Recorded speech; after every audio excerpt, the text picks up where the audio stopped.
大家好，我是超子，今天给大家分享一道家常版的火爆腰花，不焯水不过油，一锅成菜，鲜香脆嫩，一点腥味也没有，在家里面也能做出饭店的味道。话不多说，接下来开始操作。花8块钱从市场上买了2个猪腰子，首先把腰子从中间片开，一分为2，片除白色的腰骚部位，白色的腰骚不要扔掉，可以做孜然腰骚。爆炒的话必须剔除，会影响腰子脆嫩的口感。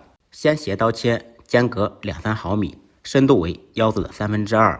刚开始练习改花刀，可以稍微切慢一点，不要着急，不要切断。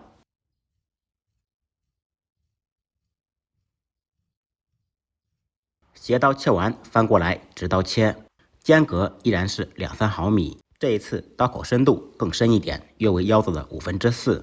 切3刀以后，第4刀将其切断。这就是3点1回头切腰花的最简单方法。全部改好刀以后，放入碗中，倒入1点82年的白酒，去除腥臊味，少许葱姜，加入清水浸泡10几分钟，泡出血水，去除腥味。利用这个时间准备配料和料汁。半个尖椒清洗干净，竖刀切成长条，再斜刀切成小菱形块。少许洋葱同样切成菱形块，再来少许泡发好的木耳。爆炒腰花要快速成菜，所以我们提前先兑一个碗汁，4-5粒大蒜，趁其不备拍匀剁碎。蒜末中放入1点盐，1小勺白糖，白胡椒粉多放一点，1勺一品鲜酱油，1勺香醋，1勺料酒，半小勺蚝油，少许老抽增加底色。再来少许芝麻香油，把料汁搅拌均匀备用。小料准备少许泡姜、泡椒、葱段，4-5粒花椒。泡好的腰花把水倒掉，再用清水清洗2遍，彻底洗净。用手轻轻地压下水分，用干净的毛巾或者厨房用纸把水分吸掉。这一步可以避免炒的时候出很多水，做出来水尿八汤的。处理好以后，加入1点盐增加底味，少许胡椒粉，少许干淀粉锁住水分，用我干净的小手抓拌均匀。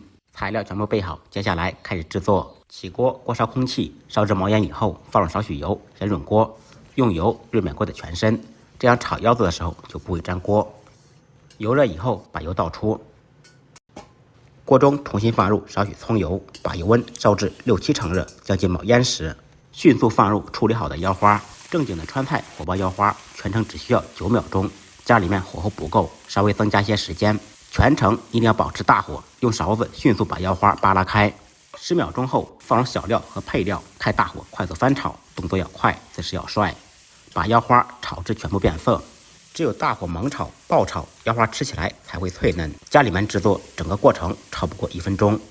炒至断生以后，倒入调好的料汁，料汁倒进去之前捣鼓2下，捣鼓均匀，继续开大火把料汁快速炒成熟。一道家常版的火爆腰花就做好了，鲜香脆嫩，没有腥臊味，略带一点汤汁。学会的朋友点赞、收藏、转发。家里面有老公的一定要试着做一下。不好吃，您提着腰子来找我，再忙再累，记得按时吃饭。下期视频见，拜拜。